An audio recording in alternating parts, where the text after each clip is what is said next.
మంచిది, శ్రేష్టమైనటువంటి సమయం. మరి మా మధ్యలో ఈజీఎం డైరెక్టర్ గారు విజయవాడ బ్రదర్ ఇమ్మానుయేల్ కిషోర్ గారు మరి మనకి వర్తమానం అందించడానికి మన మధ్యలో ఉన్నారు. సమయాన్ని ఆలస్యం చేయకుండా వారికి అప్పగిద్దాం. రండి సార్.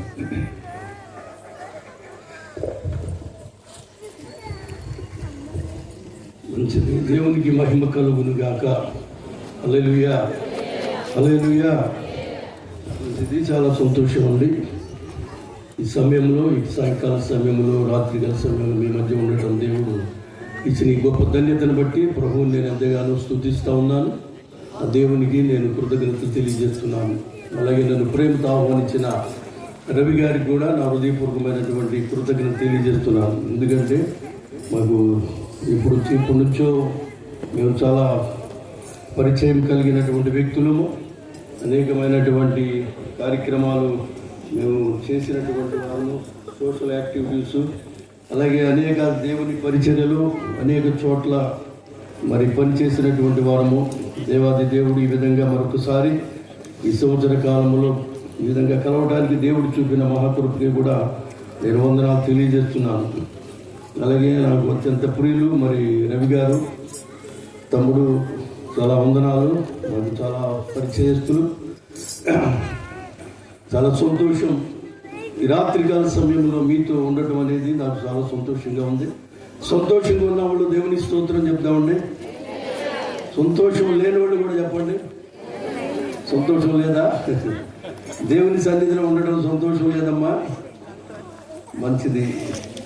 నేను కూడా ఆలస్యం చేయకుండా ఈ రాత్రి పూట మాకు రోజు 2-3 అవుతుంది. ఇది ఏమైనప్పటికీ కూడా త్వరగానే నేను ముగిస్తాను. నాకు ఇచ్చిన సమయాన్ని నేను సద్వినియోగపరుచుకుంటాను. దేవుని యొక్క పరిశుద్ధ గ్రంథం నుండి కొన్ని మాటలు నేను మీకు జ్ఞాపకం చేయాలని ఆశపడుతున్నాను. చిన్న ప్రార్థన చేసుకుందాం. అందరూ కూడా తలలు ఉంచినట్లయితే చిన్న ప్రార్థన చేసుకుందాం. మహాపరిశుద్ధుడైన దేవుడు నాయన, నీకు వందనాలు. మీరు గొప్ప దేవుడు, ఆశ్చర్యకరుడు నా తండ్రి నాయన. కొత్తరెడ్డి పాలెం ప్రభు నా తండ్రి రావడానికి మీరు చూపిన మహాకృపే నీకు వందనాలు. మీ బిడ్డలతో కలిసి నీ సన్నిధిలో గడపడానికి ప్రభు మాకు ఇచ్చినటువంటి గొప్ప ధన్యతను బట్టి కూడా నీకు వందనాలు, కృతజ్ఞతాస్తుతులు చెల్లించుకుంటున్నాను తండ్రి. ఈ సమయము ప్రభు మీరు మాకు ఇచ్చారు నా తండ్రి. ఈ సమయము వృధా కాకుండా, వ్యర్థము కాకుండా నా నోట శ్రేష్టమైన మాటలు ఉంచండి ప్రభా. ఏ ఒక్క మాట కూడా లోక సంబంధమైనది అయ్యా నా తండ్రి నాయన, అపవాదికి సంబంధమైన మాటలు నా నోట రాకుండా మీ జ్ఞానమును మాకు అనుగ్రహించి నీ కృప మాకు తోడుగా ఉంచండి. నీ అమూల్యమైనటువంటి మాటలు నా నోటి ఉంచండి ప్రభా. ఈ రాత్రి ప్రభా నీ బిడ్డలకు ఏ మాటలు కావాలో ఆ మాటలు నా నోటి నుంచి మీరే మాట్లాడండి. జ్ఞానముతో నింపండి ప్రభా. నీ సన్నిధి మాకు తోడుగా ఉంచండి. ఈ ప్రాంతంలో దుష్టుడికి, చీకటికి, అపవాదికి ఎక్కడ అధికారం లేకుండా సమస్తమైన అధికారం మీరు కలిగి ఉండమని ప్రార్థన చేస్తున్నాం. మీ దేవదూతల పరిచర్యను ఈ ప్రాంతంలో ఉంచమని ప్రార్థన చేస్తున్నాం. మీ దాసుడు నాయన భారముతో చేస్తున్నటువంటి పరిచర్యను దీవించి ఆశీర్వదించండి. కుటుంబాన్ని దీవించండి, బిడ్డలను దీవించండి. ఈ పరిచర్యలో మీరే తోడుగా ఉండి ఉన్నతంగా ఆశీర్వాదాలతో నింపండి. నీ దాసుని ప్రయాణ రాకపోకల్లో కూడా మీరు తోడుగా ఉండి నడిపించమని ప్రార్థన చేస్తున్నాం. ఈ సౌండ్ సిస్టాన్ని ఇచ్చినటువంటి బిడ్డలను కూడా మీరు దీవించండి. అలాగే ప్రభు అతని చక్కని సంగీతాన్ని అందిస్తున్నటువంటి రవి గారి కుటుంబాన్ని, తన కుమారుణ్ణి మీరు దీవించి ఆశీర్వదించి సాయం దాల్చమని, కొద్ది సమయం ప్రభా మీరు నాకు జ్ఞానం అనుగ్రహించండి. మా ఆత్మపై మీరే ప్రభు అతని అధికారం కలిగి ఉండమని యేసయ్య పరిశుద్ధ నామంలో అడిగి వేడుకొని పొందుకొని ఉన్నాము తండ్రి. ఆమేన్. హల్లెలూయా, హల్లెలూయా. దేవుని పరిశుద్ధ గ్రంథంలో ఒక మాట చదువుకుందామండి. కీర్తనల గ్రంథము 11వ అధ్యాయము, కీర్తనల గ్రంథం 11వ అధ్యాయము 3వ వాక్యాన్ని చదువుకుందాం. పునాదులు పాడైపోగా నీతిమంతులు ఏమి చేయగలరు? చాలండి, గమనించండి ప్రియ దేవుని బిడ్డలారా.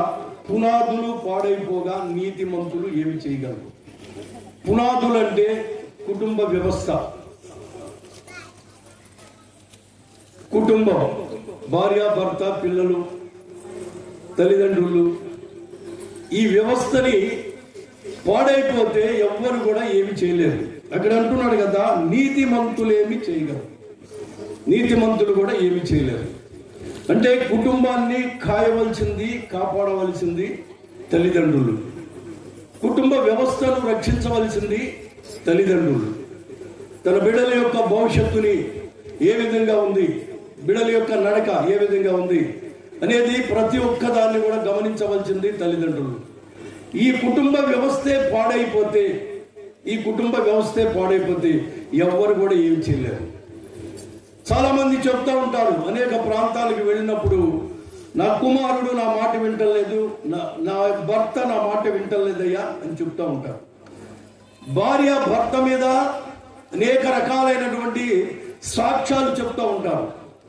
నా భర్త మా మాట వింటలేదు. ఎందుకు వింటలేదంటే త్రాగుడు, వ్యసనాలకు బానిసలు.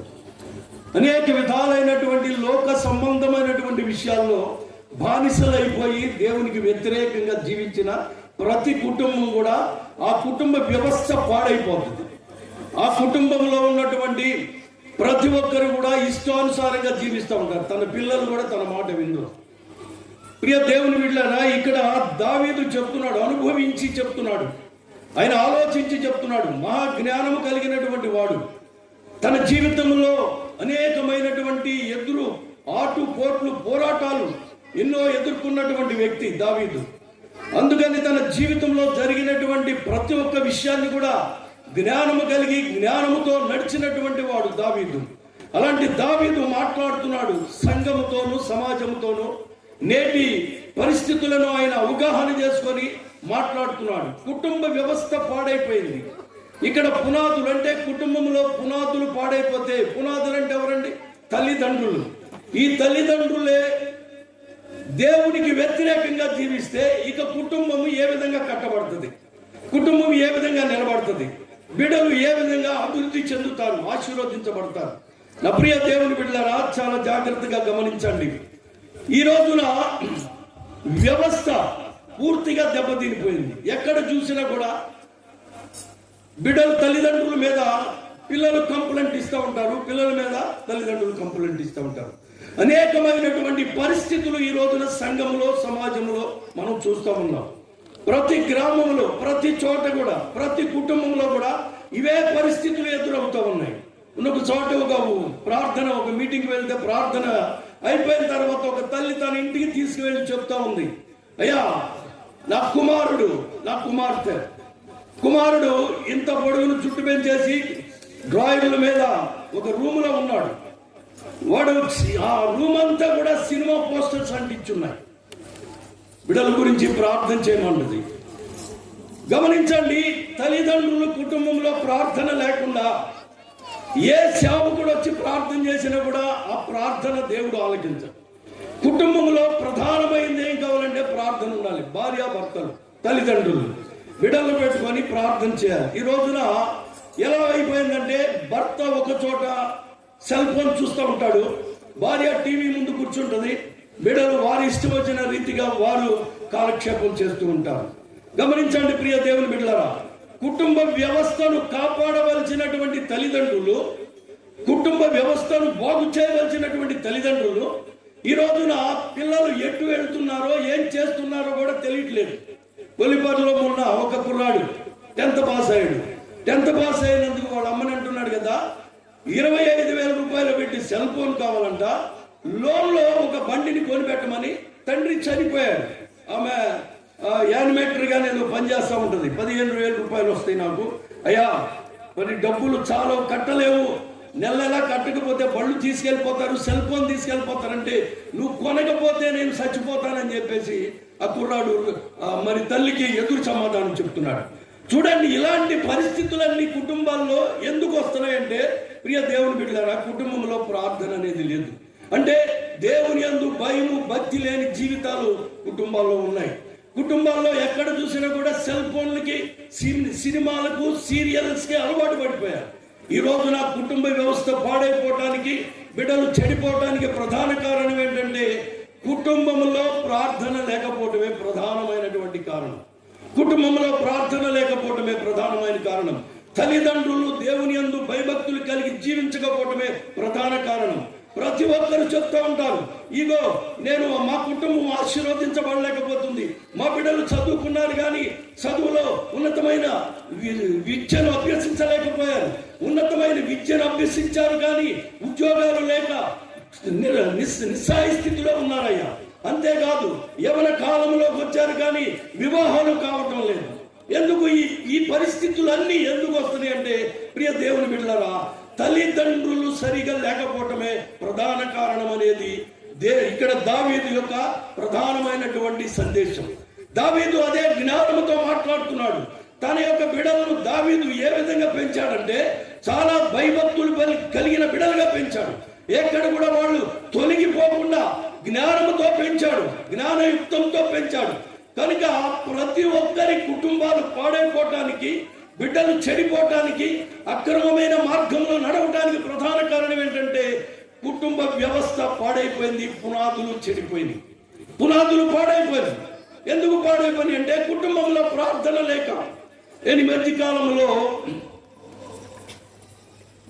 విజయవాడలో ఒక 25 మంది పిల్లలు చేతులు లేవండి, అనాథాశ్రయం పిల్లలు, దాదాపుగా 3 దినాల నుంచి వాళ్ళకి ఆహారం లేక 25 మంది పిల్లలు ఆశ్రమంలో ఉంటున్న పిల్లలు బీసెంట్ రోడ్లో ఉన్నటువంటి ఒక ప్రక్కనే అటు ఒక 10 అటు ఇటు ఒక 10 మంది 25 మంది నిలబడి చేతులు కూడా లేవు వాళ్ళకి. చేతుల్లో ఇలా పట్టుకొని ఆ యొక్క డబ్బాలను ఇలా పట్టుకొని, కాళ్ళు లేక కొంతమంది మోకాళ్ళ మీద ఉండి వాళ్ళు అడుక్కుంటున్నారు. అంటే దాని సంస్థను మేనేజ్ చేసేటువంటి ఆ మేనేజర్ గారు అక్కడ ఉండి ప్రార్థన చేస్తున్నాడు, ఎండలో నిలబడి ప్రార్థన చేస్తున్నాడు.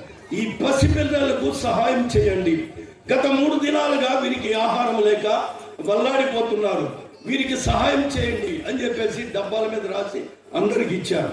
చూడండి, ఈ అనాథులైనటువంటి పిల్లలకు చేతులు లేవు, కొంతమందికి కళ్ళు లేవు, కొంతమందికి కాళ్ళు లేవు, కొంతమందికి సరైనటువంటి ముక్కు ముఖం కూడా లేని పరిస్థితి. ఎందుకు ఈ పరిస్థితులు ఆ బిడ్డలకు వచ్చింది?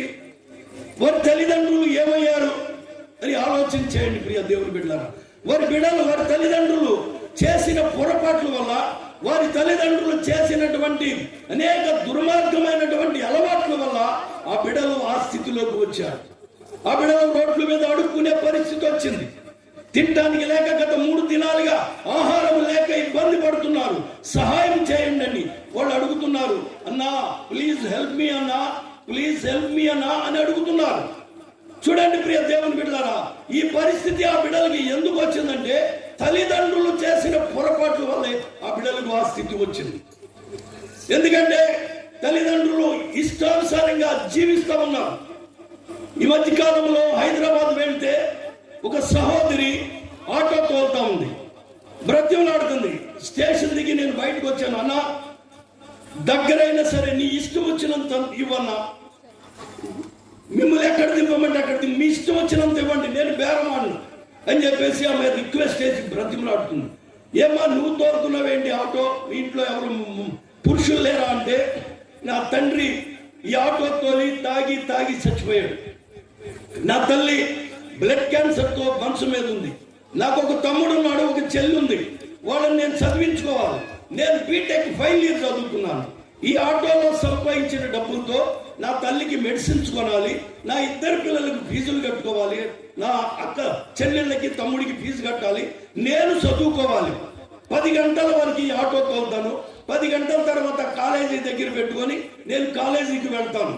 చూడండి, ఈ 3 బిడ్డల పరిస్థితి దేనికి పరిస్థితి వచ్చిందని మనం ఆలోచన చేస్తే ప్రియ దేవుని బిడ్డలారా, తల్లిదండ్రులు చేసిన పొరపాట్లే. తల్లిదండ్రులు చేసిన పొరపాట్ల వల్ల ఆ యొక్క సహోదరికి ఆ స్థితి వచ్చింది. చూడండి, ఆటో తోలి తన చెల్లిని తమ్ముడిని పోషించుకుంటూ తన తల్లిని కావాల్సిన మెడిసిన్స్ తెచ్చుకుంటుంది. ఈ స్థితి రావడానికి కారణం ఆలోచన చేయండి. ఎవరిని ఉద్దేశించి చెప్తున్న మాటలు కాదు ఇవి. ఒకవేళ ప్రియ దేవుని బిడ్డలారా, మన ఆత్మీయ స్థితి ఎలా ఉందో ఒక్కసారి మనల్ని మనం పరిశీలించుకుందాం. మన ఆత్మీయ స్థితి, దేవుని యందు మనం ఎలా బ్రతుకుతున్నాం, ఎలా జీవిస్తున్నాం, మన జీవితం ఎలా ఉంది? దేవుణ్ణి మనం దూషిస్తానికి అలవాటు పడిపోయాం.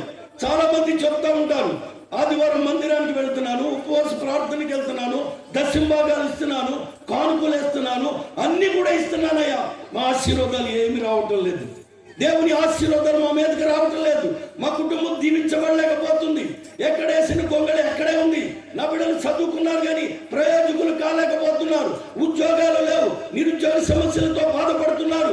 ఇదిగో వివాహాల వయసు వచ్చింది కానీ ఇంకా వివాహాలు కాకుండా అనేక పరిస్థితుల్లో నా బిడ్డలు ఉన్నారయ్యా అని చెప్పి ప్రతి తల్లి ప్రతి తండ్రి ఎక్కడికి వెళ్ళినా ఈ మాటలు చెప్తూ ఉంటారు.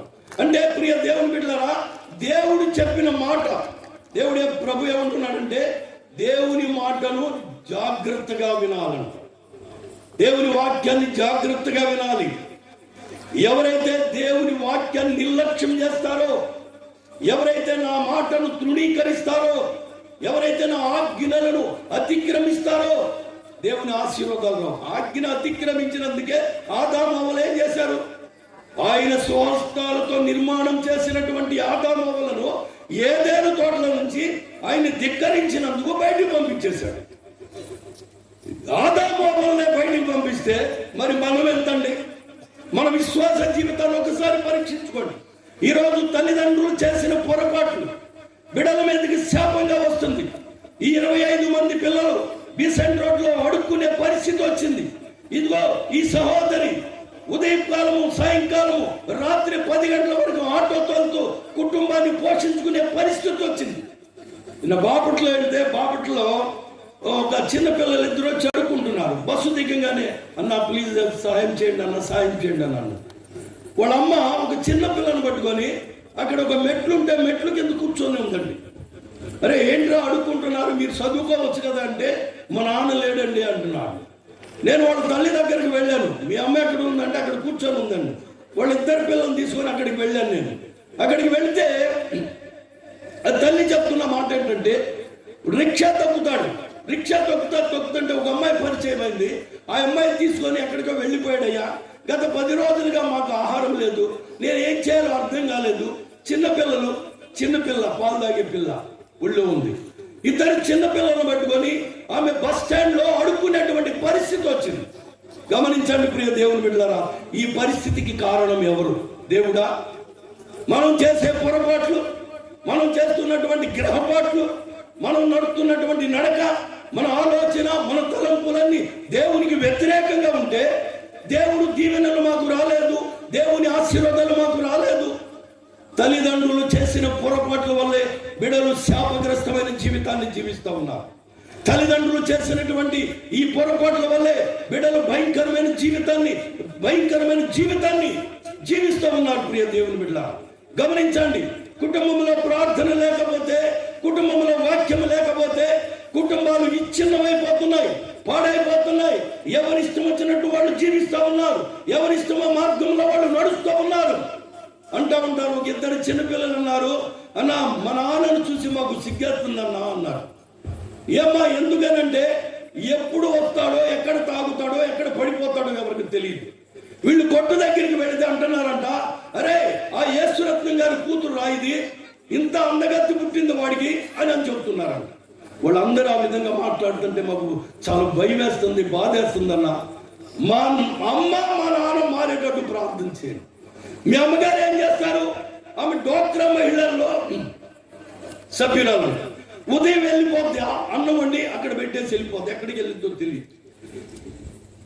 ముస్తాబాద్ అనే ఊర్లో చెప్తున్నారు, ఇద్దరు చిన్న పిల్లలు. ఆ పాప ఇంటర్మీడియట్ ఫస్ట్ ఇయర్ చదువుతుంది, ఆ 10th క్లాస్ చదువుతున్నారు. వాళ్ళు చెప్తున్నటువంటి సాక్ష్యం తల్లిదండ్రుల మీద బిడ్డలు సాక్ష్యం చెప్తున్నారు. ప్రియ దేవుని బిడ్డ, కుటుంబ వ్యవస్థ పాడైపోయింది, విచ్ఛిన్నమైపోయింది. దేవుని యందు భయం లేదు, భక్తి లేదు, విశ్వాసం లేదు, నమ్మకం లేదు. ఎవరిష్టం వచ్చినట్టు వాళ్ళు బ్రతుకుతున్నారు.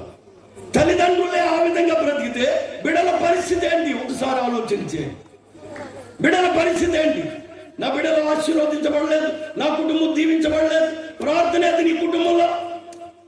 నీ కుటుంబంలో వాక్యం ఏది? వింటున్నాము, విడిచిపెడుతున్నాం. మందిరానికి వస్తున్నాము, వెళ్ళిపోతున్నాం. ఇంటికి వెళ్ళగానే సీరియల్ ఓపెన్ చేస్తాం, సెల్ ఫోన్లు ఓపెన్ చేస్తాం. అనేక రకాల దుర్మార్గమైనటువంటి కార్యక్రమాలను మనం చూస్తూ దేవునికి దూరం అయిపోతున్నాం. సిలువ మీద ఉన్న ఇద్దరు దొంగల్లో ఇద్దరు సమీపంగానే ఉన్నారు, కానీ ఒక దొంగ మాత్రమే పశ్చాత్తాపడ్డాడు, ఒక దొంగ మాత్రమే రక్షించబడ్డాడు, ఒక దొంగ మాత్రం సమీపంగా ఉన్నాడు. గుర్తించలేకపోయాడు, వాక్యాన్ని తెలుసుకోలేకపోయాడు, అర్థం చేసుకోలేకపోయాడు. ఈయన దేవుడే అనేది గుర్తింపు లేని బ్రతుకు వాడి బ్రతికాడు. వాడి హృదయం ఎలా ఉందంటే కఠినాత్ముని హృదయంలో మారిపోయింది. మరొక దొంగ హృదయం కరిగిపోయింది. యేసుక్రీస్తు ప్రభువారు 7 మాటలు మాట్లాడినప్పుడు వచ్చినటువంటి ఆ 7 మాటలు విన్న ఇద్దరు దొంగల్లో ఒక దొంగ మాత్రం నిజంగా ఈయన దేవుడే, ఈయన రక్షకుడే, ఈయన రక్షించేవాడే, ఈయన కాపాడేవాడే, పరలోక రాజ్యానికి ఈయన వారసుడు, ఈయన నమ్మినట్లయితే, ఈయన యందు పశ్చాత్తాపడినట్లయితే, ఈయన యందు విశ్వాసం ఉంచినట్లయితే రేపు ఈయనతో పాటు నేను పరలోకానికి వెళ్తానని పశ్చాత్తాపడి కన్నీరు కార్చి హృదయంలో ఏడుస్తూ ఉన్నాడు. ఏడుస్తూ ఆ 7 మాటలు విన్న తర్వాత అన్నాడు కదా, దేవా నీవు నీ రాజ్యమునకు వెళ్ళినప్పుడు నన్ను జ్ఞాపకం చేసుకోయాలి. నీవు నాతో కూడా ఎక్కడ ఉంటా ఉన్నాడు? పరదేశంలో ఉన్నాడా లేదా? ఉన్నాడా లేడండి? పశ్చాత్తాప మనస్సు కలిగి ఉన్నాడు. వీడెక్కడున్నాడు? దేవుని సమీపంగానే ఉన్నాడు, దేవుని మాట వినలేదు, నిర్లక్ష్యం చేశాడు, అశ్రద్ధ చేశాడు. దేవునికి సమీపంగా ఉంటాం మనం, దేవుని వాక్యాలు వింటాం, పాటలు పాడుతాం, వాక్యం చదువుతాం, వాక్యాన్ని బోధిస్తాం కూడా. ఈ మైకు మీకు ఇస్తే మాకంటే కూడా అద్భుతంగా మీరు చెప్పగలరు, వాక్యాన్ని అద్భుతంగా మీరు ప్రకటించగలరు. ప్రియ దేవుని బిడ్డలారా, ఎందుకు ఈ వ్యవస్థ ఈ విధంగా పాడైపోతుంది? దేవుడంటే భయం లేని జీవితం, భక్తి లేని జీవితం, విశ్వాసం లేని జీవితాల్లో మనం బ్రతుకుతున్నాం.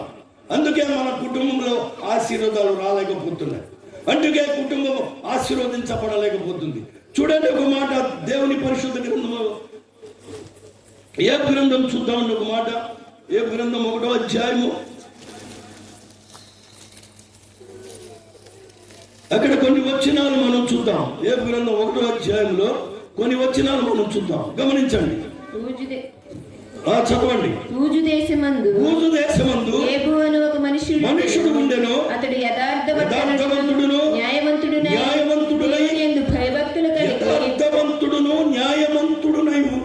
దేవుని యందు భయభక్తులు కలిగి చెడుతనము విసర్జించెను.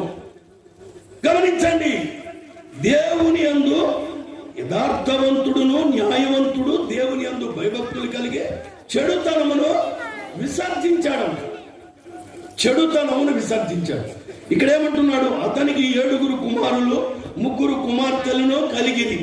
అతనికి 7,000 గొర్రెలు, 3,000 ఒంటెలు, 500 జతల ఎడ్లను, 500 ఆడుగాడిదలు కలిగి బహుమంది పనివారు అతనికి ఆస్తిగా ఉండెను కనుక తూర్పు దిక్కు జనులందరిలో అతడే గొప్ప. ఎందుకు ఇతను గొప్పవాడు అయ్యాడండి? ఆ ప్రాంతంలో ఏబు ఎందుకు ఇంతగా ఆశీర్వదించబడ్డాడు? అక్కడ కింద చూసినట్లయితే గమనించండి, అతని కుమారులందరూ వంతుల చొప్పున అనుదినము ఏం చేశారండి? ఏం చేశారు? చూడండి మాట. అతని కుమారులందరూ వంతుల చొప్పున అనుదినము ఒకరికొకరు తమ తమ ఇండ్లలో విందు చేయనై కూడినప్పుడు తమ 3 అక్కా చెండ్రులు తమతో కలిసి అన్నపానములు పుచ్చుకొనవలెనని వారిని పిలిపించుచూ వచ్చిరి. వారి వారి విందు దినములు పూర్తి కాగా ఏబు తన కుమారులు పాపము చేసి తమ హృదయములలో దేవుని దూషించిరేమో అని వారి పిలువనంపించి వారి తండ్రి బాధ్యత ఇది. ఏం చేశాడు? ప్రతిదినము కుమారులు కుమార్తెలు అక్క చెల్లెళ్ళతో కలిసి ఒక్కొక్క ఇంట్లో కూటం ఏర్పాటు చేసుకున్నారు, ప్రార్థన కూటం ఏర్పాటు చేశాడు. ప్రతి ఒక్కరింట్లో ప్రార్థన, ఒక్కొక్కరింట్లో ఒక్కొక్క రోజున ప్రార్థన కూటం ఏర్పడింది. ఎక్కడ బిడ్డలు చెడిపోతారు, ఎక్కడ పాడైపోతారు, ఎక్కడ లోకం వైపు చూస్తారేమో, పాపంలో పడిపోతారేమో, రోత జీవితంలో జీవిస్తారేమో అని చెప్పి ప్రతిరోజు ప్రతి గృహానికి వెళ్ళి అక్కడ విందును ఏర్పాటు చేసుకొని వాళ్ళందరూ అక్కడ కూర్చొని కుటుంబారాధన చేసుకొని ప్రార్థన చేసుకొని వాక్యం చెప్పుకొని వారు భోజనం చేసేటువంటి వాడు. యోబు అంత ధనవంతుడై ఉండి, ఆ ప్రాంతంలో అంత గొప్పవాడై ఉండి, యోబు ఏమున్నదంటే అతనిలో యథార్థవంతుడును న్యాయవంతుడును దేవుని యందు భయభక్తులు కలిగి చెడుతనమును విసర్జించినటువంటి వాడు యోబు. మనలో ఉన్నటువంటి అనేక లక్షణాలు, లోక సంబంధమైనటువంటి క్రియలన్నీ కూడా మనలోనే ఉంటాయి. లోకాశలు, శరీరాశలు, నేత్రాశలు, జీవకుడంబాలు ఇవన్నీ మనలోనే ఉంటాయి. వీటిని బట్టి ప్రియ దేవుని బిడ్డలారా, కుటుంబం పునాది పాడైపోతుంది, వ్యవస్థ దెబ్బతింటుంది, బిడ్డలు అనాథులైపోతున్నారు, దిక్కుమాలోళ్ళు అయిపోతున్నారు, అక్రమైన సంబంధాలు పెట్టుకొని అక్రమైన మార్గాల్లో నడుస్తూ దుర్మార్గమైన జీవితాలు, త్రాగుడుకు వ్యసనాలకు బానిసలైపోయి కుటుంబాన్ని పట్టించుకోకుండా అనేక దుర్మార్గమైన అలవాట్లకు బానిసలైపోతున్నారు. కట్టుకున్న భార్యకేమో 100 రూపాయల చీర, ఉంచుకున్న భార్యకేమో 1000 రూపాయల చీర. వాడేమో కాన్వెంట్, ఆ పిల్లలేమో కాన్వెంట్ లో చదువుతారు, వీళ్ళేమో వీధి బడిలో చదువుతారు. తల్లిదండ్రులు చేసే పొరపాట్లు ఇవన్నీ ప్రియ దేవుని బిడ్డలారా, దేవుడు నన్ను ప్రేరేపిస్తే నేను ఈ వాక్యం చెప్తున్నాను. నేను ఎక్కడికన్నా వెళ్తే ప్రార్థన చేసుకుని వెళ్తాను. ప్రభా, ఏ వాక్యం చెప్పాలో నాకు జ్ఞానము దయచే ప్రభా. ప్రతినిత్యం కూడా ప్రార్థనలోనే మేము గడుపుతాం. ప్రతి శుక్రవారం మా మందిరంలో ఉదయం 11 నుంచి 3 గంటల వరకు ఉపవాస ప్రార్థన జరుగుతుంది. ప్రతి శనివారం ఉపవాస ప్రార్థన జరుగుతుంది. ఉపవాసం ఎక్కువ సమయాలు ఉపవాసంలో మేము గడుపుతూ ఉంటాం. ఇంట్లో కూడా ఉదయకాలం 3 గంటలకు లేచి 6 గంటల వరకు ప్రార్థన చేసుకుంటాం. ప్రార్థన చేసుకున్నప్పుడు ఇక్కడికి వచ్చేటప్పుడు ప్రార్థన చేసుకుంటే 2 రోజుల క్రితం దేవుడు నన్ను ఆ యొక్క 11 కీర్తన 11వ అధ్యాయాన్ని ప్రేరేపించాడు. ఏ పునాదులు పాడవుతుంది ప్రభు అంటే కుటుంబ వ్యవస్థ విచ్ఛిన్నమైపోతుంది, కుటుంబం పాడైపోతుంది. వేమూరులో రైల్వే స్టేషన్ గేట్ పక్కనే 2 పిల్లలు, ఒక ముసలమ్మ కండిలు అమ్ముతూ ఉండేది. ఆ మధ్యకాలంలో కండిలు అమ్ముతూ ఉంటుంది. అంబేద్కర్ నగర్ ఊళ్ళో ఉంటారు వాళ్ళు. ముసలమ్మ ఒకతే పూరి గుడిసే, బాగా చిన్న పిల్లలు 2. వాళ్ళు బస్సు రాగానే ఏం చేస్తారంటే ఆ కండిలు చేత పట్టుకొని అమ్ముతూ ఉంటారు. మేము మోటార్ సైకిల్ మీద కారులో వెళ్ళినప్పుడు అక్కడ ఆగినప్పుడు గేట్ వేస్తారు కదా, అక్కడ ఆగినప్పుడు వాళ్ళు బతుకులు ఆడతారు. అన్న ప్లీజ్, అన్న ప్లీజ్ ఒక కండి తీసుకోండి అన్న, ఈరోజు భోజనం చేయలేదన్నా ప్లీజ్ అన్న అని బ్రతుకులు ఆడుతూ ఉంటారు. సరే, నేను ఒకరోజు మోటార్ సైకిల్ మీద వస్తా, ముసలమ్మ దగ్గరికి వెళ్ళి 2 బిడ్డలను పెట్టుకుని అక్కడ ఉంటుందామా, ఆమె కాలుస్తుంది, ఈ కండిలు వాళ్ళకి అమ్ముతూ ఉంటారు. సరే, ఈ కండిలు అమ్ముకొని ఆ వచ్చిన డబ్బులతో వాళ్ళు జీవనోపాధి సాగిస్తూ ఉంటారన్నమాట. సరే, ఒకరోజు నేను వెళ్ళి కూర్చొని ముసలమ్మ దగ్గరికి వెళ్ళి ఆ బిడ్డలతో మాట్లాడుతూ ఉంటే ఆ చెప్పిన మాట ఏంటంటే, నా కొడుకు తప్పు చేశాడయ్యా, ఆ తప్పుకి కారణంగా నా కోడలు కూడా చచ్చిపోయింది, 2 ఎయిడ్స్ వ్యాధి వచ్చి చనిపోయారు. ఇప్పుడు నేను ఈ పిల్లల్ని పెట్టుకొని నేను ఉంటున్నాను. మా దగ్గరికి ఇరుగు పొరుగు వారు ఎవరు రారు, ఎందుకంటే మా బిడ్డలు 2 కోడలు కొడుకు ఎయిడ్స్ వచ్చి చచ్చిపోయారు కదా. అందుకని మాకు కూడా ఆ జబ్బు ఉందేమోనని చెప్పేసి, పిల్లలకి ఆ జబ్బు ఉందేమోనని మా బంధువులు రక్త సంబంధికులు ఎవరు కూడా రారయ్యా అని చెప్పేసి ఆమె సాక్ష్యం చెప్తాను. మరి కొడుకు ఏం చేసేవాడమ్మా అంటే, lorry driver, tractor driver, season ప్రకారంగా డ్రైవింగ్ చేస్తూ తన వృత్తిని కొనసాగించేవాడు. వీడు లారీ మీద వెళ్ళినప్పుడు చేసిన పొరపాటు వల్ల వాడికి ఆ వ్యాధి వచ్చింది. ఆ వ్యాధి తీసుకొచ్చి భార్యకి అందించాడు. చూడండి, ఇప్పుడు 2 చిన్న పిల్లలు రోడ్డు మీద పడిపోయారు, అడుక్కు తింటున్నారు. ఆ వయసులో వాళ్ళు చక్కగా చదువుకొని ఉన్నతమైన విద్యను అభ్యసించి సంఘానికి, సమాజానికి, దేశానికి ఉపయోగపడాల్సిన బిడ్డలు వాళ్ళు ఏమైపోయారంటే, వాళ్ళ బ్రతుకు ఏమైపోయిందంటే ప్రియ దేవుని బిడ్డలారా, రోడ్డు పాలైపోయింది. వాళ్ళకు కూడా ఎయిడ్స్ ఉందామని చెప్పేసి ఈ రోజున వాళ్ళని ముట్టుకునే వాళ్ళు లేరు, పలకరించే వాళ్ళు లేరు. దీనికి కారణం ఎవరని ఒకసారి మిమ్మల్ని అడుగుతున్నాను. ఒకసారి మనల్ని మనం పరిశీలించుకుందాం. యోబు ఎందుకు వెళ్ళాడు? ప్రతిరోజు కుటుంబంలో ఎందుకు ఆరాధన చేస్తున్నాడండి?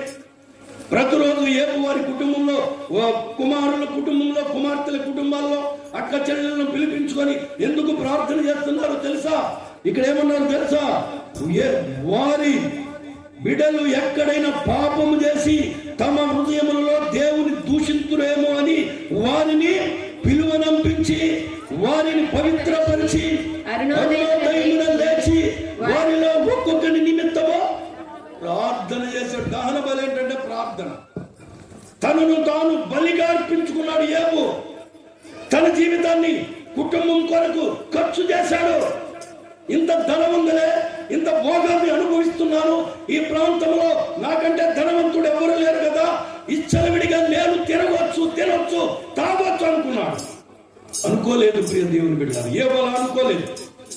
మనకు ఒక అరెకరం పొలం ఉందనుకోండి, అరెకరం పొలం ఉంటే మనంత మనగాడు లేడని చెప్పి మిస్సాన్ని మెలిచే గ్రామాల్లో మరి మనవాళ్ళు ఉన్నారు. నాకేంట్రా అవసరమైతే అరెకరం అమ్మేస్తానంటారు. దేవుని యందు భయభక్తులు లేకపోవటమే ఈ రోజు నా కుటుంబాలు ఆశీర్వదించబడకపోవడానికి కారణం. కుటుంబంలో ప్రార్థన లేకపోవడానికి ప్రధానమైన కారణం ఏంటంటే మనం లోకం వైపు చూస్తున్నాం, దేవుని వైపు చూడలేదు. నామకార్థమైన క్రైస్తవులుగా మనం బ్రతుకుతున్నాం. ఆదివారం భక్తి, అలవాటు భక్తి, ఇలాంటి మీటింగ్లు పెట్టిన భక్తి, ఈ భక్తి మనల్ని రక్షించలేదు. ఈ భక్తి నిన్ను పరలోకానికి తీసుకొని వెళ్ళలేదు. ఈ భక్తి నిన్ను ఏ మాత్రం కూడా ఆశీర్వాదానికి కారణం కాదు. మన బ్రతుకులు మార్చుకోవాలి, మన స్థితిని మార్చుకోవాలి, దేవునికి నీ హృదయాన్ని సమర్పించాలి.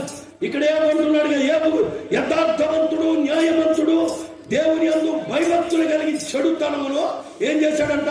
విసర్జించాడు. చెడుతనమును విసర్జించాడు.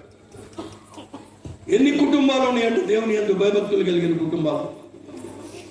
ఉదయకాలంలో దేవునికి స్తోత్ర ప్రార్థన ఎన్ని కుటుంబాలు చేస్తా ఉన్నాయి. రాత్రికాల సమయంలో పడుకునేటప్పుడు బిడ్డలను పెట్టుకొని, భార్య భర్తల బిడ్డలు పెట్టుకొని ఎంతమంది దేవునికి కృతజ్ఞత ప్రార్థన చేస్తున్నారు. ఎన్ని కుటుంబాలు ఈ విధంగా ఉన్నాయో ఆ కుటుంబాలు ఆశీర్వదించబడతాయి, ఆ కుటుంబాలు దీవించబడతాయి, ఆ కుటుంబాలు నిత్యం కూడా వర్ధిల్లుతూ ఉంటది. ఆర్థికంగాను, ఆత్మీయంగాను, ఆరోగ్యంగా ఆ కుటుంబాల్లో ఏ కొరత ఉండదు. దేవుడు సమృద్ధినిస్తాడు. అనారోగ్య పాలవడానికి కారణం మన అవిధేయతలే. ఆర్థిక సమస్యలకు కారణం మన అవిధేయతలే. ఆర్థిక అనేకమైనటువంటి విషయాల్లో వెనకబడిపోవడానికి కారణం ఏంటంటే దేవుని యందు అవిధేయతలే. దేవుని యందు భయము లేక, భక్తి లేక, విశ్వాసం లేక, నామకార్థ భక్తి జీవితాన్ని అలవాటు చేసుకుంటూ నామకార్థమైన భక్తిని బ్రతుకుతున్నటువంటి మన జీవితాల్లో ఏ ఆశీర్వాదాన్ని రాలేదు. అన్ని ఆశీర్వాదాలు కోల్పోతాం. చాలా మంది ఏం చేస్తారంటే ప్రభు మీద నిందేస్తూ ఉంటారు. ప్రభు నాకు అయ్యా మందిరానికి వెళ్తున్నాను, ఉపవాస ప్రార్థన చేస్తూ ఉంటాను, అలాగే కానుకలు ఇస్తాను, దశంభాగాలు ఎవరికి కావాలి, నువ్వు ఇచ్చే దశంభాగాలు, నువ్వు ఇచ్చే కానుకలు దేవుడు కోరుకోడు. నీ హృదయాన్ని ప్రభువు సమర్పించమన్నా, నీ హృదయాన్ని ప్రభువుకు సమర్పించు. దేవుడు నిన్ను అత్యున్నతమైనటువంటి ఆశీర్వాదంతో ప్రభు నింపుతాడు. నీ హృదయాన్ని దేవునికి ఇవ్వకుండా నీ హృదయంలోనే వేరొకరికి స్థలం ఇచ్చి నీ హృదయం అంతా కూడా లోక సంబంధమైన క్రియలతో నింపుకొని దేవునికి దూరంగా నువ్వు బ్రతికితే దేవుని ఆశీర్వాదాలు మన మీదకి ఎలా వస్తాయండి? అందుకే అంటున్నాడు కదా, దావీదు అంటున్నాడు, అనుభవంతో రాశాడు, కుటుంబ పునాదులు పాడైపోయింది, నీతిమంతులు ఎవరేం చేయగలరు? ఏం చేస్తారు? నీతిమంతులు ఎలాంటి సభలు పెట్టి నీతి న్యాయాన్ని ప్రచురించజేయడానికి ప్రయత్నం చేస్తారు. మనం వింటాము ఈ గ్రౌండ్లోనే, ఇది విడిచిపెట్టి మనం వెళ్ళిపోతూ ఉంటాం. మందిరానికి వస్తాము, మందిరంలోనే వాక్యం వింటాము, వెళ్ళిపోతూ ఉంటాం. ఆ వారం ఏం చెప్పాడో మనకు అర్థం కాదు. రెండో వారం వచ్చేటప్పటికి నిన్న ఆదివారం ఏ వాక్యం చెప్పాడో కూడా మనకు తెలియని పరిస్థితుల్లో మనం ఉంటాం. ఏదో చెప్పాడు, మొత్తానికి ఏదో చెప్పాడు. నాకు తెలిసినటువంటి ఒక కుటుంబం, ప్రియ దేవుని బిడ్డ, 3 ఆడపిల్లలు, 2 మగపిల్లలు, చాలా చిన్న పిల్లలు. అతి చిన్న వయసులోనే తన భర్త యాక్సిడెంట్లో చనిపోయాడు. తన తల్లి కూడా, ఆ బిడ్డల తల్లి కూడా యాక్సిడెంట్లో చనిపోయింది. 2 బండి మీద వెళ్తూ ఉంటే 2 చనిపోయారు. ఈ 5 పిల్లలను పెట్టుకొని ఈ వృద్ధురాలు చిన్నప్పటి నుంచి యేసన్న గారి మందిరంలో పరిచర్య చేస్తూ ఉంటారు. ఇప్పుడు కొత్త మందిరం కాకుండా పాత మందిరం ఇటు పక్క ఉంది. ఆ మందిరంలో పరిచర్య చేస్తూ ఉంటుంది, గొప్ప పరిచర్య చేస్తూ ఉంటుంది. పొద్దున్నే ఆదివారం పిల్లలను పెట్టుకొని పిల్లల చేత బకెట్లో, చిన్న చిన్న బకెట్లో నీళ్లు తెప్పించుకొని మందిరం అంతా బిడ్డల చేత కడిగిస్తూ, ఆమె ఊడుస్తూ తుడుస్తూ మందిరం అంతా శుభ్రం చేస్తూ ఉంటుంది. చిన్నతనం నుంచి కూడా వాళ్ళని ఎలా పెంచిందంటే, ఆదివారం మందిరం కడగటమే, తెల్లారి గట్ట లేచి మందిరం కడగటమే కాకుండా పెందల కాడే 10 గంటలకల్లా మందిరంలో కూర్చొని 5 పిల్లలను పెట్టుకొని ప్రార్థన చేస్తూ ఉంటాం. 5 పిల్లలను పెట్టుకొని ప్రార్థన చేస్తూ ఉంటాం. ప్రార్థన ప్రారంభం అవుతుంది. ప్రార్థన అయిపోయిన తర్వాత సేవకులకు పరిచర్య చేస్తారు. మళ్ళీ 5 పిల్లలు, ఆ వృద్ధురాలు సేవకులకు పరిచర్య. అన్న చూసి, ఏసన్న గారు చూసి ఆ పిల్లల బాధ్యత అంతా ఆయన తీసుకొని వాళ్ళు చదివించాడు. ఎలిమెంటరీ స్కూల్లోనే, వీధి బడిలోనే చదివించాడు. అప్పుడు కాన్వెంట్లో అవన్నీ పెద్దగా ఉండే కాదు, వీధి బడిలోనే చదివించాడు. ఆ గోరంట్లో నుంచి అక్కడ ఉన్న గోరంట్లో ఉన్నటువంటి మున్సిపల్ స్కూల్లో వాళ్ళు చదివించారు. 5 పిల్లల్ని ఎంతవరకు చదువుకుంటారో అంతవరకు చదువుకోండి, నేను చదివిస్తాను. 5 పిల్లల భవిష్యత్తుని ఆయనే మరి తీర్చిదిద్దాడు. ఆత్మీయంగాను వాళ్ళు బాగా దేవుని స్తుతించడం, ఆరాధన చేయడం, పాటలు పాడటం, వాక్యం చదవటం అలా బాగా అలవాటైపోయారు. బాగా దేవుణ్ణి ఆరాధిస్తూ ఉన్నారు. గమనించండి ప్రియజనులు, పెద్దవాళ్ళు అయ్యారు. పెద్ద అమ్మాయి ఇన్కమ్ ట్యాక్స్ కమిషనర్గా ఈరోజు పనిచేస్తుంది. దేవుని స్తోత్రం చెప్దామా? ఇన్కమ్ ట్యాక్స్ కమిషనర్, తమిళనాడు రాష్ట్రంలో ఇన్కమ్ ట్యాక్స్ కమిషనర్గా పనిచేస్తుంది. రెండవ అమ్మాయి పోలీస్ కమిషనర్గా బాంబే సిటీలో ఈ రోజున డీజీపీ హోదాకి వెళ్ళిపోయింది. ఆ అమ్మాయి డీజీపీ హోదాలో రెండో అమ్మాయి ఉంది. మూడో అమ్మాయి రైల్వేలో అది ఒక మంచి స్థితిలో, ఒక ఆఫీసర్ స్థితిలో ఆమె ఢిల్లీలో ఉంది. అంటే ఆ ఫైనాన్స్ దాంట్లో అడ్వైజరీ కమిటీలో ఆమె ఒక ఉన్నతమైన స్థితిలో ఉంది. ఇక మగ పిల్లలు ఇద్దరు కూడా బ్యాంకులో చీఫ్ జనరల్ మేనేజర్ గా పనిచేస్తున్నాడు, స్టేట్ బ్యాంకులో హైదరాబాద్లో. ఇంకో కుర్రాడేమో బెంగళూరులో ఉన్నాడు. వీళ్ళు 5 కూడా ప్రతి ఆదివారం ఇప్పుడు ప్రజెంట్ కూడా ఆ మందిరానికి వస్తారండి. ఫ్లైట్లో వస్తారు. అక్కడ దేవుని సన్నిధిలో పాల్పంచుకుంటారు. చక్కగా అక్కడ వారు చేసే ఉద్యోగం విషయంలో కానీ, దేవుడు కాపాడే విషయంలో కానీ, జీతాల విషయంలో కానీ దశంభాగం ఆ మందిరానికి ఇస్తూ చక్కగా వాళ్ళు ఇప్పుడున్న దైవ సేవకుల చేత ప్రార్థన చేయించుకొని వెళుతూ ఉంటారు. మళ్ళా ఆదివారం నైట్, సోమవారం ఉదయం బయలుదేరి వారి యొక్క పట్టణాలకు వాళ్ళు వెళ్ళిపోతూ ఉంటారు. ఎందుకు? ఆ కుటుంబం తల్లిదండ్రులు లేరు, ఇద్దరు. ఒక వృద్ధురాలు పెంచింది. వారి పెంపకం ఎలా ఉందో చూడండి. ప్రార్థనతో పెంచింది. ప్రార్థన అనే ఎరువేసింది, వాక్యం అనే నీరు పోసింది. ఈ రోజున వాళ్ళు ఎంతగా ఆశీర్వదించబడ్డారంటే, వారి వివాహాలైన, వారికి బిడ్డలు కలిగారు. బిడ్డలతో, భర్తతో, భార్యలతో, బిడ్డలతో కలిసి వాళ్ళు దాదాపుగా ఒక 20 మంది, 25 మంది ప్రతి ఆదివారం కూడా మందిరానికి వస్తారు. అంతేకాదు ప్రతి ఆల్-నైట్ ప్రేయర్కి, 20వ తారీఖు ఆల్-నైట్ ప్రేయర్కి అక్కడికి వస్తారు వాళ్ళు. చూడండి ప్రియ దేవుని బిడ్డలారా, దేవుణ్ణి మర్చిపోలేదు. ఆ స్థితిలో ఉన్నప్పటికీ కూడా, ఉన్నతమైన స్థితిలో ఉన్నప్పటికీ కూడా వాళ్ళు దేవుణ్ణి మర్చిపోలేదు. దేవుణ్ణి అనుసరిస్తున్నారు, దేవుని మార్గంలో నడుస్తున్నారు. దేవుని అంటే భయము, భక్తి కలిగి వారంతా దూరాల నుంచి ప్రయాణమై ఇక్కడికి వస్తున్నారంటే గమనించండి, దేవుని యందు భయము, భక్తి కలిగిన జీవితం. ఈ రోజున కుటుంబాలు, అనేకమైన కుటుంబాలు అస్తవ్యస్తంగా తయారైపోయి, ఈ అస్తవ్యస్తంగా తయారైనటువంటి ఈ కుటుంబాలను బాగుపడాలంటే, కుటుంబ వ్యవస్థ బాగుపడాలంటే, పునాదులు పడిపోయిన ఈ పునాదులు కట్టబడాలి అంటే నీ కుటుంబంలో ప్రార్థన అనేది ఉండాలి, వాక్యం అనేది ఉండాలి. ప్రార్థన లేకుండా, వాక్యం లేకుండా పాడైపోయిన నీ కుటుంబాన్ని నువ్వు కాపాడుకోలేవు. నీ బిడ్డలు ఆశీర్వదించబడాలి, నీ బిడ్డలకు వివాహాలు కావాలి. యవ్వన కాలంలో వచ్చినటువంటి వారికి వివాహాలు లేవు, వివాహాలైన కానీ బిడ్డ సంతానం లేదు, చదువుకున్నారు కానీ ఉద్యోగాలు లేవు. ఏంటి దుర్మార్గమైనటువంటి పరిస్థితులు ఆలోచించేయండి.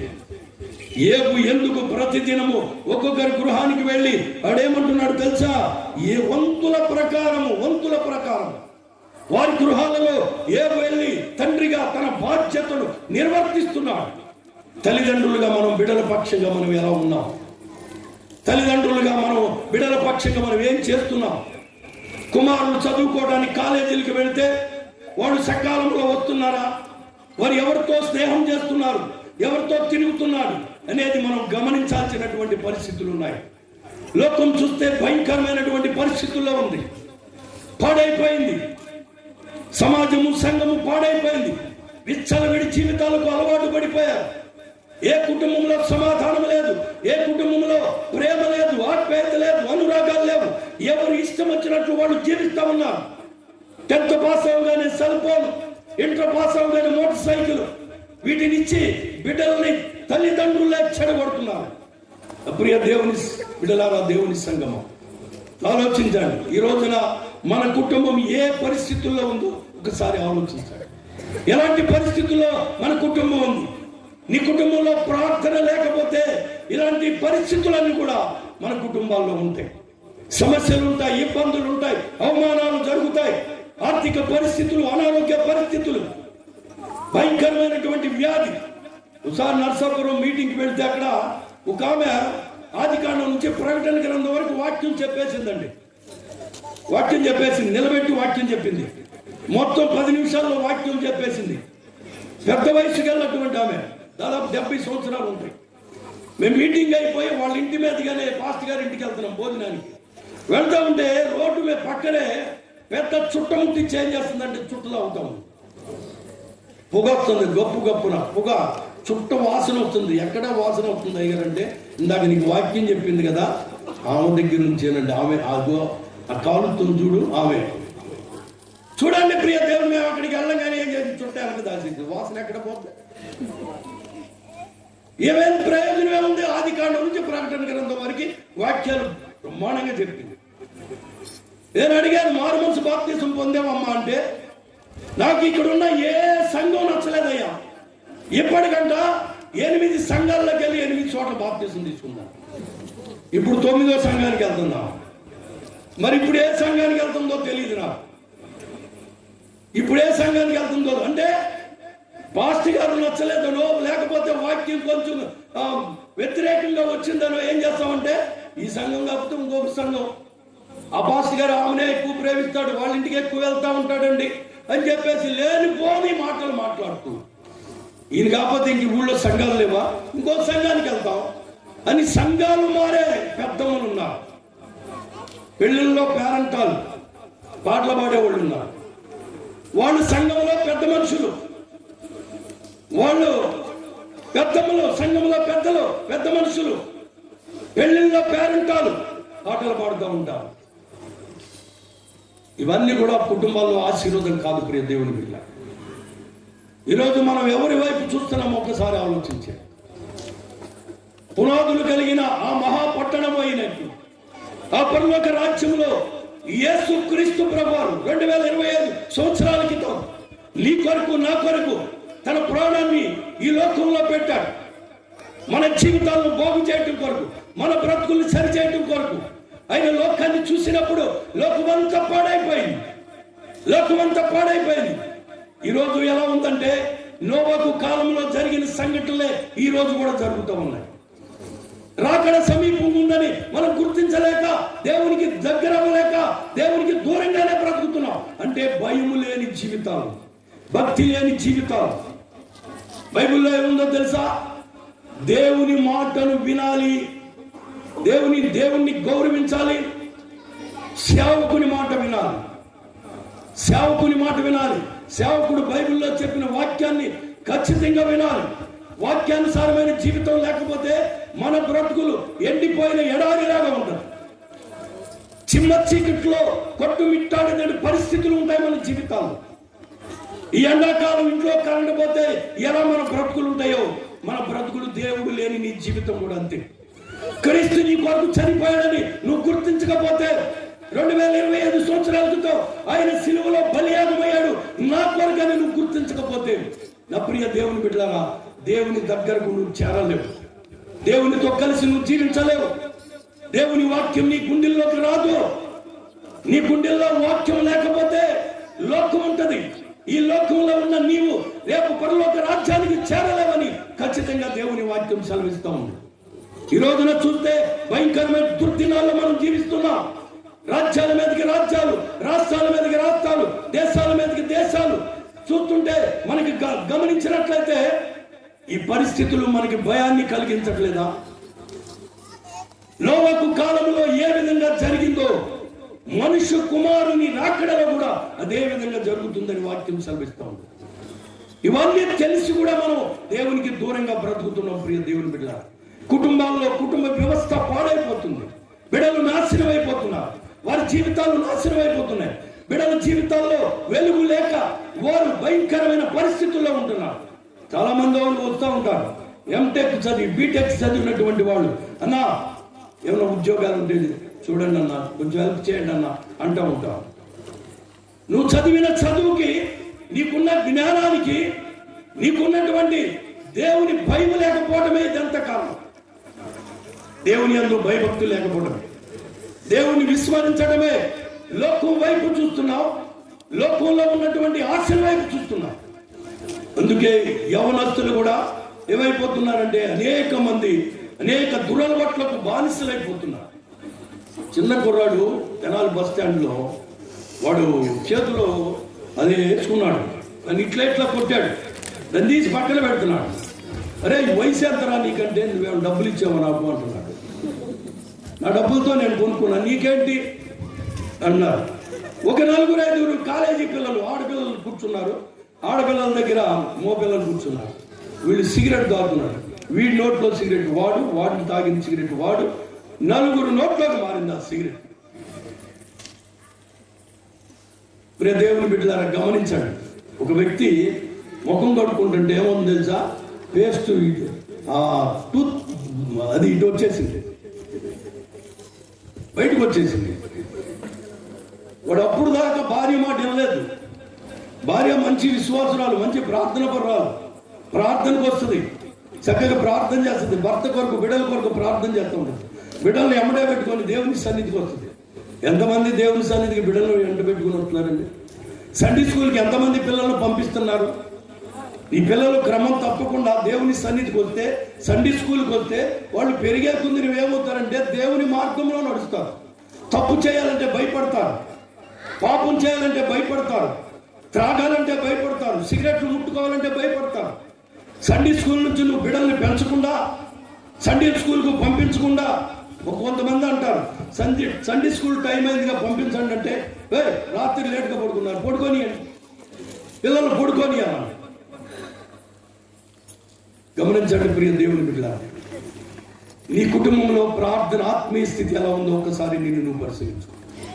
ఏవైతే ప్రతినిత్యం కూడా తన బిడ్డల దగ్గరికి వెళ్ళి వాళ్ళు ఎక్కడ పాపం చేస్తారో, లోకంలో పడిపోతారని ఆయన దేవుని వైపు చూస్తూ దేవుని సన్నిధిలో అక్కడి నుంచి నిత్యము కూడా ప్రార్థన చేస్తారు. అపోస్తుల కార్యముల గ్రంథం మరొక కుటుంబాన్ని చూద్దాం. అపోస్తుల కార్యముల గ్రంథం 10వ అధ్యాయం చూడండి. అపోస్తుల కార్యముల గ్రంథం 10వ అధ్యాయము. ఇటలీ పటాలం అనబడిన పటాలంలో శతాధిపతి అయిన కొర్నేలి అను భక్తిపరుడు. శతాధిపతి అంటే ఒక రాష్ట్రానికి సంబంధించిన ఒక పెద్ద అధికారి, ఒక పోలీసు ఉన్నతాధికారి, మన రాష్ట్రానికి డీజీపీ అంటారు.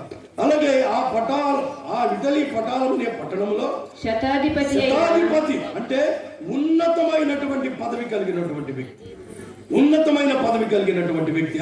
కొర్నేలి అను భక్తుడొకడు, కొర్నేలి అనే ఒక భక్తుడు కైసరియాలో ఉన్నాడు. అతడు తన ఇంటి వారందరితో కూడా దేవుని యందు భయభక్తులు కలిగి ప్రజలకు బహు ధర్మము చేయుచు ఎల్లప్పుడూ దేవునికి ప్రార్థన చేయువాడు. ఎల్లప్పుడూ దేవునికి స్తోత్రం చెప్పండి. హల్లెలూయా, హల్లెలూయా, హల్లెలూయా. ఏమండి, అప్పుడప్పుడు కాదు, ఆదివారం అప్పుడు కాదు, ఉపవాస ప్రార్థనలు అప్పుడు కాదు, ఇలాంటి కూటాలు పెట్టినప్పుడు కాదు, ఎల్లప్పుడూ ఏం చేశాడంట? ప్రార్థన చేస్తూ ప్రజలకు బహు ధర్మ కార్యాలు. మనం ధర్మ కార్యాలు చేయకపోయినా పర్వాలేదు, కుటుంబంలో ప్రార్థన ఉన్నారు. ఒక డీజీపీ హోదా కలిగినటువంటి వ్యక్తి, కొన్నేళ్ళైనటువంటి వ్యక్తి, ఒక రాష్ట్రానికి సంబంధించిన అధికారి, బిజీగా ఉంటాడు. అయినా సరే ఆయన ఎల్లప్పుడూ కుటుంబంతో కలిసి ఏం చేస్తున్నాడంట? దేవుని యందు భయభక్తులు కలిగి ప్రార్థన చేస్తున్నాడంట. ప్రార్థన చేస్తున్నాడు. మనం ఎప్పుడు ప్రార్థన చేస్తామండి? ఒక వ్యక్తి, ఒక యవనస్తుడు 10th క్లాస్ నుంచి నాకు బాగా పరిచయం. 10th క్లాస్ పాస్ అయితే నేను బాప్టిజం తీసుకుంటాను అన్నా అన్నాడు. 10th అయిపోయింది, ఇంటర్మీడియట్లోకి వెళ్ళాడు. ఇంటర్మీడియట్లో చదువుతుండగా ఏమయ్యా, మరి యవన కాలంలో దేవుని కాడి మోయడం మంచిది, మరి బాప్టిజం తీసుకుంటానన్నావు అంటే, అన్నా ఇప్పుడే కదా, నెక్స్ట్ ఇయర్ తీసుకుంటాను అని అన్నాడు. సరే, ఇంటర్ అయిపోయింది, సెకండ్ ఇయర్ అయిపోయింది, రెండు సంవత్సరాలు అయిపోయింది. వీడు బీకామ్ జాయిన్ అయ్యాడు. బీకామ్ చదువుతుండగా మంచి జ్ఞానం ఉంది, మంచి తెలివితేటలు ఉంది, బాగా చదువుకున్నాడు. బీకామ్ పాస్ అయ్యాడు. బ్యాంక్ ఎగ్జామ్స్ రాశాడండి. ఫస్ట్ టైం బ్యాంక్ ఎగ్జామ్ రాయగానే అతనికి ఉద్యోగం వచ్చింది. అసిస్టెంట్ మేనేజర్ ఉద్యోగం వచ్చింది. స్టేట్ బ్యాంకులో అసిస్టెంట్ మేనేజర్ ఉద్యోగం వచ్చింది. ఉద్యోగానికి వెళుతున్నాడు. నేను అడిగాను ఒకసారి, ఏమయ్యా బాప్టిజం తీసుకుంటానన్నావు, ఏంటి పరిస్థితి అంటే, నా పెళ్ళికి తీసుకుందాం అనుకుంటున్నాను, నేను చేసుకునే అమ్మాయి కూడా ఆ రోజు తీసుకుందాం అనుకుంటున్నాను అన్నాడు. ఒక 6 నెలలు వెళ్ళాడండి డ్యూటీకి. 6 నెలలు వెళ్ళాడు. 6 నెలల తర్వాత 6 నెలల వరకు కూడా వీడు దేవుని యందు భయభక్తి కలిగి ఉండేవాడు. భయము భక్తి కలిగి ఉండేవాడు. ఆరాధనకు వస్తూ ఉండేవాడు, ప్రార్థన చేసుకుంటేవాడు. బాప్తిజం తీసుకోలేదు కానీ భయము భక్తి కలిగి ఉన్నాడు. 6 నెలల తర్వాత వీడేం చేశాడు? కొన్ని దురలవాట్లకు బానిసలైపోయాడు. స్నేహితులు, సమాజం ఏం చేస్తుందంటే యవనస్తుల్ని పాడు చేస్తుంది. అందుకే కుటుంబంలో ప్రార్థన అనేది, అందుకే యోబు ప్రార్థన చేసేది కుటుంబంలో. కొన్నేళ్ళు తన కుటుంబం అందరి సభ్యులతో కలిసి ప్రార్థన చేస్తున్నాడు. ఈయన ప్రార్థన ఎక్కడికి వెళ్ళిందండి? ఎక్కడికి వెళ్ళింది? చెప్పాలి గట్టిగా, నాకు వినపట్లేదమ్మా. దేవుని యొద్దకు వెళ్ళింది. దేవదూత వచ్చిందా రాలేదా? మరి మన ప్రార్థన చేస్తుంటే దేవుడి దగ్గరికి వెళ్తుందా మన ప్రార్థన? ఆలోచన చేయండి. మన ప్రార్థన దేవుడి దగ్గరికి ఎందుకు వెళ్ళటం లేదు? ఆత్మీయ స్థితిలో మనము ఈ హృదయంలో అనేక లోక సంబంధమైన క్రియలు ఈ హృదయంలో ఇమిడి ఉన్నాయి. లోకానికి ఎక్కువ ప్రాధాన్యత ఇస్తున్నాం. ఈ కుర్రాడు, ఈ బ్యాంక్ అసిస్టెంట్ మేనేజరు దురలవాట్లకు బానిస అయిపోయాడు. ఎందుకంటే యవన కాలంలో మంచి ఉద్యోగం వచ్చింది, జీతం వస్తూ ఉంది, 60-70 వేల రూపాయల నెలకి జీతం వస్తుంది. ఇక టౌన్లో ఉద్యోగం కదా, దురలవాట్లకు బానిస అయిపోయాడు. ఒక రోజున పార్టీ చేసుకొని ఇంటికి తిరిగి వెళుతున్నటువంటి సందర్భంలో, అంటే విజయవాడలో ఉద్యోగం చేస్తాడు, వడ్లపూడి రావాలి. వస్తున్న సమయంలో మంగళగిరి బైపాస్ దగ్గర భయంకరమైనటువంటి యాక్సిడెంట్. అప్పటి వారికి ఇంటర్మీడియట్ దగ్గర నుంచి ఉద్యోగం వచ్చే వరకు కూడా చెప్తే వెళ్ళలేదు. మారుతాను, తీసుకుంటాను, పెళ్లికి తీసుకుంటాను, అక్కడ తీసుకుంటాను, ఇక్కడ తీసుకుంటానని కాలక్షేపం చేశాడు. చూడండి ప్రియ, బాప్తిసం లేకుండానే భయంకరమైనటువంటి ఆ బైక్ని చూస్తేనే వాడు ముక్కలైపోయాడని అనుకుంటాం. భయంకరమైనటువంటి యాక్సిడెంట్లో దుర్మార్గమైనటువంటి మరణాన్ని పొందుకున్నాడు. మిమ్మల్ని భయపెట్టాలని నేను చెప్పట్లేదు ప్రియ దేవుని బిడ్డ. దేవుణ్ణి మరిచిపోయి ఇష్టానుసారంగా జీవిస్తే ఆశీర్వాదాలు కోల్పోవటమే కాకుండా ఇలాంటి భయంకరమైనటువంటి పరిస్థితులు కూడా ఎదుర్కోవాల్సి వస్తుంది. మనం ఏమనుకుంటామంటే, మనకి దేవుడు గుర్తురాడు, అప్పుడు అసమయంలో గుర్తురాడు. అరే, దేవుని విషయంలో నేను తప్పు చేశానేమో అని గుర్తు ఉంచుకునే పరిస్థితి ఉంది. సేవకులు హెచ్చరిస్తారు, అయ్యా మారు మనసు పొందు, బాప్తిసం పొందని హెచ్చరిస్తూ ఉంటారు. కానీ మనం ఏం చేస్తామంటే దాన్ని తృణీకరిస్తాం, నిర్లక్ష్యం చేస్తూ ఉంటాం. కనుక ప్రియ దేవుని బిడ్డలారా, సేవకుని మాట వినాలి, దేవునికి భయపడాలి. ఏ కుటుంబం అయితే దేవునికి భయపడుతుందో, సేవకుని మాట వింటారో, ఆ కుటుంబం నిత్యము ఆనందంతో వర్ధిల్లుతుంది. ఇక్కడ అపోస్తుడైన పౌలు గారు కొరింథీ అపోస్తు సంఘానికి చెప్తున్నట్టు మాట ఇది. కైసరలో ఉన్నటువంటి భక్తిపరుడు ప్రార్థన ఆ కుటుంబాన్ని రక్షించింది. ఆయనకి ఎంతమందో సంతానం తెలుసండి? కుటుంబం మొత్తం కలిసి 24 మంది. కుటుంబం మొత్తం కలిసి 24 మంది. 24 మంది ఏ సమయం అన్నది? వారు ప్రార్థన చేసే సమయం ఏ సమయం? ఎప్పుడమ్మా? రమారమి మధ్యాహ్నము 3 గంటల సమయం. ఆ సమయంలో వారి ప్రార్థన దేవుడు అంగీకరించాడు, దూతలను పంపించాడు. మనం ఏ సమయంలో ప్రార్థన చేస్తూ ఉంటాం? సమయం దొరికితే టీవీల ముందు, సమయం దొరికితే సెల్ ఫోన్లు. దీనివల్ల ఏ ప్రయోజనం పొందుతున్నాం?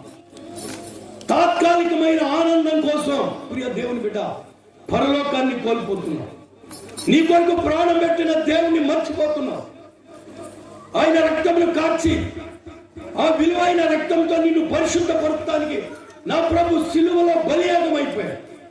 ఎన్నో అవమానాలు, నిందలు, భయంకరమైనటువంటి అవమానాలు పడ్డాడు, పడరాని పాటలు పడ్డాడు. ఆ సిలువ బలియాగం నా కొరకే, నా కుటుంబం కొరకే. ఎవరైతే ఆ సిలువ బలియాగాన్ని గుర్తుపెట్టుకుంటారో వారు వర్ధిల్లుతారు, ఆశీర్వదించబడతారు, దీవించబడతారు. వారి కుటుంబం నిత్యము ఆనందము, సంతోషంతో ఉంటుంది. ఎవరి కుటుంబాల్లో అయితే ప్రార్థన ఉంటుందో, ఏ కుటుంబంలో అయితే వాక్యం ఉంటుందో ఆ కుటుంబాలు నిత్యము ఆనందంతో ఉంటాయి. నా యేసయ్య నీ కొరకు చనిపోయాడని నువ్వు గుర్తించాలి. నీ కొరకు సిలువలో బలియాగమయ్యాడైనా, తన రక్తమంతా కార్చాడు, భయంకరమైనటువంటి ఆ శ్రమలు అనుభవించాడు. ఎవరి కోసం అనుభవించాడు? ఒకసారి ఆలోచించావా? నీ కొరకు ఈ భూమి మీద నీ తల్లో, నీ తండ్రో, లేకపోతే నీ అన్నదమ్ములు, అక్క చెల్లెలు ఎవరైనా కొంచెం చిన్న గాయమైనా చేసుకున్నారా? నా ప్రభు అయితే నీ కొరకు శరీరం అంతా నూనె కట్టబడింది. ఆయన శరీరం తలంతా కూడా ముళ్ళ కిరీటం కట్టబడింది. అంత భయంకరమైన శ్రమలు అనుభవించాడు నీ కొరకు. ఆయన రక్తాన్ని నీ కొరకు కార్చాడు, నిన్ను పరిశుద్ధపరచాలని, పవిత్రపరచాలని, పరలోక రాజ్యానికి వారసులు చేయాలని ఆయన ప్రయాసపడ్డాడు. ఆ ప్రయాసను వ్యర్థం చేస్తున్నావేమో. ప్రియ దేవుని సంగమా, దేవుని బిడ్డలారా, చివరికి ఒక మాట చెప్తున్నాను మీకు, గమనించండి. దేవుని మాట విన్నటువంటి నోవాహు కుటుంబం ఏ విధంగా రక్షించబడిందో మీకు తెలుసు. అది కథ కాదు, మీరు కథ అనుకుంటున్నారేమో. జాగ్రత్త, దేవుడి హెచ్చరిక అది. సొదొమ గొమొర్రా పట్టణంలో ఉన్నటువంటి లోతు కుటుంబం మాత్రమే రక్షించబడింది. మిగతా వాళ్ళందరూ కూడా అగ్ని గంధకాలతో కాల్చబడ్డారు. ఈ అగ్ని గంధకాలు దేనికి సాదృశ్యంగా ఉన్నాయంటే, రేపు నీవు గాని మారు మనసు బాప్తిసం పొంది అది ఈ లోకంలో ఉండగా దాన్ని కాపాడుకోకుండా ఈ లోకాశలు, శరీరాశల్లో నువ్వు జీవిస్తూ దేవునికి వ్యతిరేకంగా, దేవునికి అవిధేయతగా ఈ లోకంలో జీవించి మరణించినట్లయితే అగ్ని గంధకాలు నిన్ను కాల్చివేస్తాయి నిత్య నరకములో. ఒక ధనవంతుడు ఉన్నాడు, మనకు తెలుసు. మన మంచి స్నేహితుడే మనకి. వాడు కూడా వేషధారణ భక్తి, పండగల భక్తి, ఆచార భక్తి, అలవాటు భక్తి, మీటింగులకు వచ్చి కానుకలు ఇచ్చానని తన పేర్లు చదువుకుంటే, తన సందాలు ఇచ్చిన వాళ్ళ పేర్లు వేసిన వాళ్ళ పేర్లు చదువుతా, మా పేరు చదవలేదే, మా పేరు చదవలేదంట. వీళ్ళందరూ నామకార్థమైన భక్తి. ఈ భక్తి కలిగినటువంటి వాడు ఎవడు కూడా పరలోకానికి వెళ్ళడు. ఈ పరలోకమునికి వెళ్ళకుండా నరకానికి వెళ్ళిన ధనవంతుడు మళ్ళాంటి క్రైస్తవుడే, మళ్ళాంటి విశ్వాసే. పేర్ల మీద పేర్లు, బెంచీల మీద పేర్లు, కుర్చీల మీద పేర్లు, పండగలకి 1000 రూపాయలు కానుకిచ్చాను, నా పేరు చదవలేదని ఆడు కూడా అన్నాడు ఆ మాట. అందుకే వాడు నరకంలో ఉన్నాడు. ప్రేమించడం తెలీదు, దాన ధర్మాలు చేయడం తెలీదు, పేదవాడికి అన్నం పెట్టడం తెలీదు, పండుగ రోజు శుభ్రంగా చక్రమైన భోజనం మనకు కావాల్సిన వంటకాలు చేసుకొని తినటం అలవాటు పడ్డాం. కానీ పేదవాడు దరిద్రులకు ఆకలి తీర్చేటువంటి పరిస్థితి లేదు మనకి. ధనవంతుడు అలాగే బ్రతికాడు.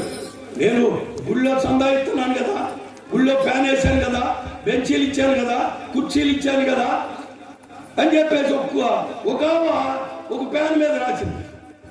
ఆ పేరు ఆయన పేరు ఒక రెక్క మీద, కొడుకు పేరు, భార్య పేరు, 3 మనవళ్ళ పేరు, కూతురు, అల్లుడు, 2 మనవరాళ్ళ పేరు రాసింది. వారం రోజుల దాకా ఫ్యాన్ అయిపోకండి. పాస్టర్ గారు చెప్పింది, మంచి ఎండాకాలంలో ఫ్యాన్. ఆ ఫ్యాన్ ఎక్కడ బిగించారు? ఖచ్చితంగా పాస్టర్ గారి గారు డయాస్కి జనాల మధ్యలో బిగించారు. అందరూ దాని వెంట చూడాలి. వారం రోజుల దాకా ఫ్యాన్ అయిపోకందంట. ఏమ్మా అంటే నీ పేర్లన్నీ మందిరంకి వచ్చే వాళ్ళు అందరూ చదువుకోవాలయ్యా. ఈ పేర్లన్నీ మందిరానికి వచ్చే వాళ్ళు చదువుకోవాలి. మందిరానికి వచ్చే వాళ్ళు అందరూ చదివింది వారం రోజులు పట్టింది. చదువుకునేటప్పటికి అప్పుడు వేసుకుందామని ఎవరో ఈ లోపు సంగతాతో వచ్చి మరి కాలేయట్లేదని ప్యానించారు. పెద్ద గొడవ వేసుకుంది. బుద్ధి ఉందా లేదు, పాస్టర్ గారిని పట్టుకొని బుద్ధి ఉందా లేదని ఫ్యాన్ వేయొద్దంటే ఫ్యాన్ వేస్తావా అని చెప్పి ఏమండే పాస్టర్ గారిని దూషించిందా. ఫ్యాన్ తీసుకెళ్ళిపోతా పాస్టర్ గారు ఏమనుకున్నావో అని అన్నాను. ఏం చెప్తాడు పాప ఆయన? ప్రియ దేవుని బిడ్డ, అలాంటి అల్ప విశ్వాసులు, అవిశ్వాసులు, అపనమ్మకస్తులు, దేవునికి చిల్లరిచ్చి దేవుణ్ణి నాకీ లేదు అనేటువంటి విశ్వాసులు లాంటి వాడే ఆ నరకంలో యాతన పడుతున్నటువంటి వాడు. ఆ ధనవంతుడు అలాంటి వాడే, అతడు ధనవంతుడే. మన దగ్గర కూడా పంటలు బాగా పడుతున్నాయి, విస్తారమైనటువంటి ధనాన్ని సంపాదిస్తున్నాం. దేవుని దగ్గరకు వచ్చేటప్పుడు చిల్లర డబ్బులు వేసే విశ్వాసులు ఉన్నారు. దానివల్ల దేవుడు చిల్లర డబ్బులు కోరుకునే వ్యక్తి కాదు. ఆయన ధనవంతుడు, బలవంతుడు, భాగ్యవంతుడు. దేవునికి స్తోత్రం, హల్లెలూయా. నా ప్రియ దేవుని బిడ్డలారా, దేవుని మాట నిర్లక్ష్యం చేశారు కనుక సొదొమ గొమొర పట్టణ ప్రజలందరూ కూడా అగ్ని గంధకాలతో కాల్చబడ్డారు. దేవుని మాటకు అవిధేయత చూపెట్టారు కనుక నోవాహు కాలంలో ప్రజలందరూ కూడా జలప్రళయంలో, భయంకరమైనటువంటి ఆ జలప్రళయంలో శవాలుగా మారిపోయారు. నువ్వు నమ్మి విశ్వసించినట్లయితే, నా ప్రభు నా కొరకు మరణించాడని నువ్వు నిజంగా ఆయన వైపు నువ్వు చూసినట్లయితే, నా యేసయ్య నిన్ను రక్షిస్తాడు, నిన్ను కాపాడుతాడు, నీ కుటుంబాన్ని రక్షిస్తాడు, నీ కుటుంబాన్ని నిత్యము పరలోకంలో ఉండేటట్టు నా ప్రభు పరలోకానికి నడిపిస్తాడు. నా ప్రియ దేవుని బిడ్డ, ఈ రాత్రికాల సమయంలో మొదటి వర్తమానం మీరు విన్నారు. రెండో వర్తమానంలో కుటుంబ వ్యవస్థ పాడైపోయింది.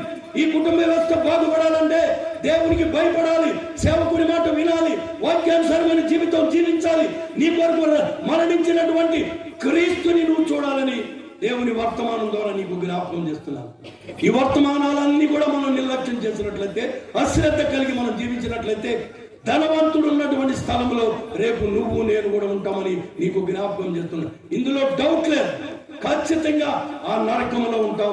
నరక యాతనం తరతరాలుగా, యుగాలుగా ఈ రోజున భయంకరమైన పరిస్థితులు, రాకడ సమీపంగా ఉందని చెప్తా ఉన్నారు పండితులు, శాస్త్రవేత్తలు.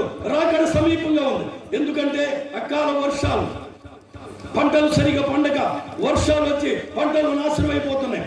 దేశాల మీదకి దేశాలు, వరదలు, మరి ఉప్పెనలు, భయంకరమైన పోరాటాలు జరుగుతున్నాయి. ఇవన్నీ కూడా రాకడకు సూచనలు. నా ప్రభు వచ్చే సమయానికి నువ్వు సిద్ధపాటు కలిగి లేకపోతే, 5 కన్యకలు ఏ విధంగా నరకంలో పడవేయబడ్డారు, మన జీవితాలు కూడా రేపు అంతేనని చెప్పి మీకు జ్ఞాపకం చేస్తున్నాను. దయచేసి అందరూ లేచి నిలబడదాం. అందరూ లేచి నిలబడదాం. ఒక 2 నిమిషాలు అందరూ కూడా లేచి నిలబడి దేవుణ్ణి ప్రార్థించండి. ప్రార్థన చేయండి. ఒక 2 నిమిషాలు హృదయపూర్వకంగా ప్రభుని అడగండి. అయ్యా, నా కుటుంబం, మీ కుటుంబ వ్యవస్థ ఎలా ఉందో ఒకసారి మీ కుటుంబ వ్యవస్థను మీరు పరిశీలించుకోండి. మీ కుటుంబ వ్యవస్థ ఎలా ఉందో ఒకసారి పరిశీలించుకోండి. మీ బిడ్డలు ఏ విధంగా ఉన్నారో ఒకసారి మీరు పరిశీలించుకోండి. నిజంగా ప్రార్థన చేయండి, యథార్థంగా ప్రార్థన చేయండి. దేవుని సన్నిధిలో ఒప్పుకోండి. ఒప్పుకోకుండా తప్పుకోవాలని ప్రయత్నం చేయబట్టండి. సిలువ వైపు చూడండి. కల్వరిలో నీ కొరకు బలియాగమైన యేసయ్య వైపు చూడు. నా ప్రియ దేవుని బిడ్డ, యేసయ్య వైపు చూడు. సిలువలో నీ కొరకు వేలాడుతున్న యేసయ్య వైపు చూడు.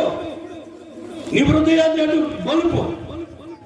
ఎవరి కొరకు చనిపోయాడు నా ప్రభు, ఎవరి కొరకు మరణించాడు, ఎవరి కొరకు రక్తం కార్చాడు, ఎవరి కొరకు అవమానించబడ్డాడు, ఎవరి కొరకు నిందించబడ్డాడు, ఎవరి కొరకు దోషిగా తీర్చబడ్డాడు. ఏ దోషము లేని నా ప్రభు రాజుల ఎదుట దోషిగా నిలబడ్డాడు, అధికారుల ఎదుట దోషిగా నిలబడ్డాడు.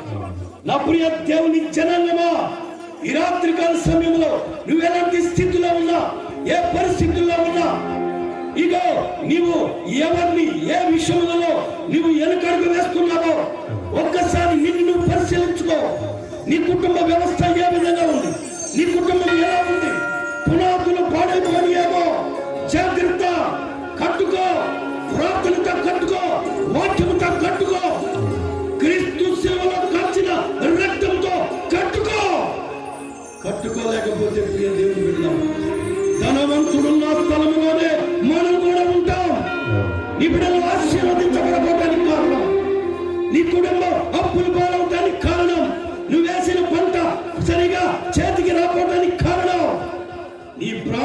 హీనతే, నీ భక్తి హీనతే, వాక్యము లేకుండా, ప్రార్థన లేకుండా నీ జీవితంలో ఆశీర్వాదాలు కావాలంటే ఏ రకమైన ఆశీర్వాదాలు ఈ రాత్రికాల సమయంలో నా ప్రియ దేవుని బిడ్డ విశ్వాసించు, నమ్ము.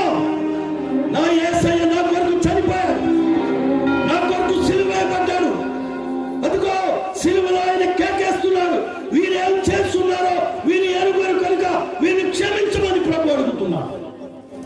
నువ్వు క్షమించబడితే నిత్య పరలోక రాజ్యంలో ఉంటావు. నువ్వు క్షమించబడకపోతే, క్షమించబడకుండానే ఇగో బ్యాంక్ అధికారి ఏ విధంగా మరణించాడో వాడు నిత్యము నరకంలో యాతన పడుతున్నాడు. అలాంటి యాతన పడకూడదనే దైవ సేవకుడు భారముతో, బాధ్యతతో 3 దినాలు ఈ ప్రాంతంలో ఈ కూడికలు ఏర్పాటు చేశాడు. ఒకవేళ మారు మనసు బాప్తిసం లేకుండా, బ్రతుకుని మార్చుకోకుండా, ఇంకా చీకటి అంధకాలంలోనే నీ కుటుంబాన్ని పాడైపోవడానికి నీవే కారణకుడు అయితే సరి చేసుకో.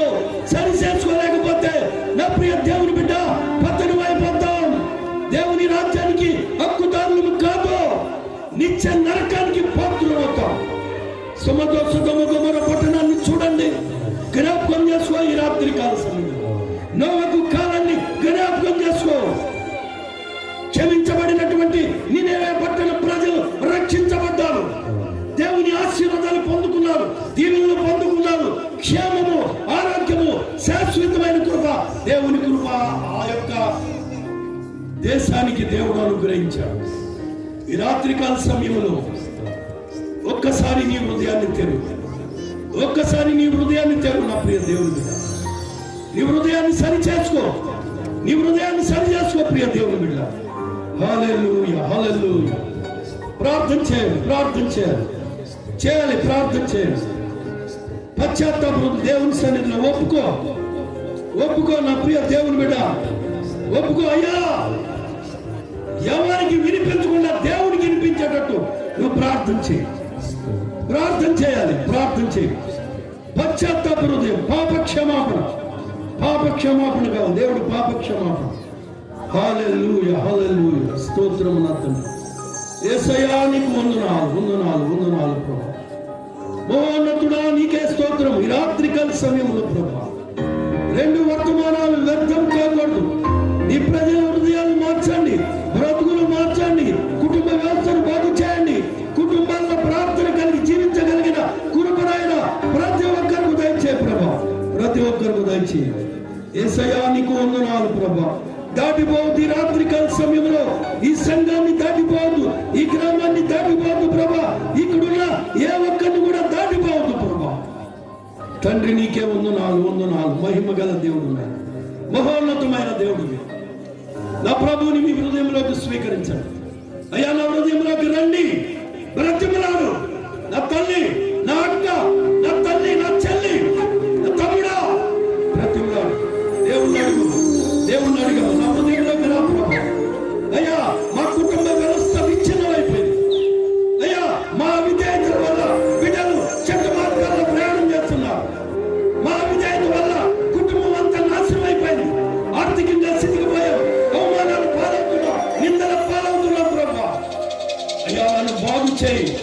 ఎవరైతే హృదయపూర్వకంగా పాప క్షమాపణ కలిగి పశ్చాత్తాప హృదయంతో ప్రభువుని అడుగుతారో, ప్రభు తప్పక నిన్ను క్షమిస్తాడు, నీ కుటుంబాన్ని కడతాడు, నీ కుటుంబాన్ని బాగు చేస్తాడు. ఐశ్వర్యాలతో నా ప్రభు నింపబోతున్నాడు. ఇదిగో నా ప్రభు, నా ప్రభు చూస్తున్నాడు. నా ప్రియ దేవుని బిడ్డ, నా ప్రభు చూస్తున్నాడు. నా ప్రియ దేవుని బిడ్డ, నా యేసయ్య నిన్ను వైపు చూస్తున్నాడు, మీ హృదయాల వైపు చూస్తున్నాడు. ఎవరు తప్పించుకోలేరు ఇక్కడ నుంచి, ఎవరు కూడా తప్పించుకోలేరు. దయచేసి దేవుని వైపు చూడండి, లోకం వైపు చూడొద్దు, పాపం వైపు చూడొద్దు, దుర్మార్గమైన జీవితాల వైపు చూడొద్దు. దేవుని వైపు చూడండి. సిలువలో నీ కొరకు బలియాగమైన నా యేసయ్య వైపు చూడు. హల్లెలూయా, హల్లెలూయా, హల్లెలూయా, హల్లెలూయా.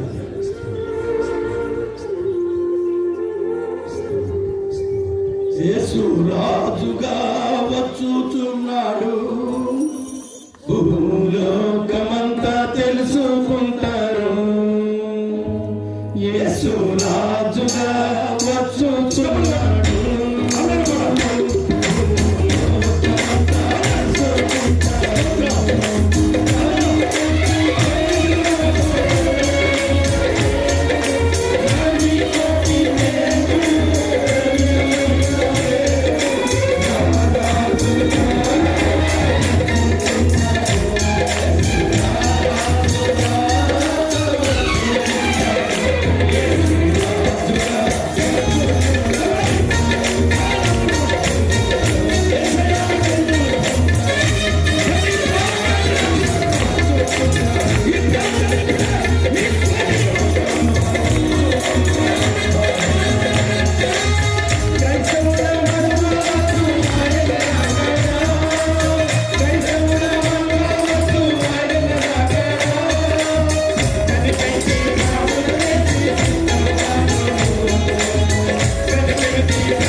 రాష్ట్రాన్ని అంతా రక్షించండి.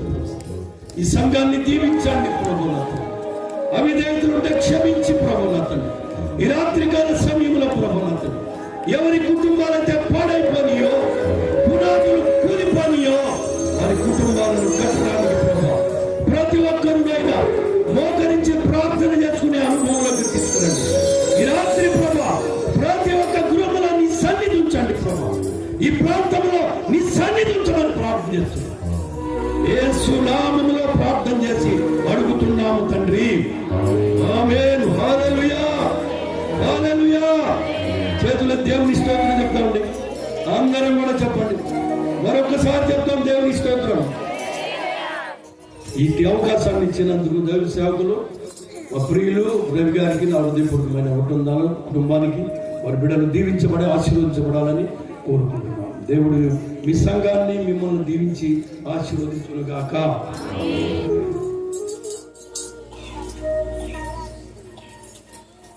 చర్చిలో మేరీ బాబు టేబుల్ తీసుకుని చర్చిలో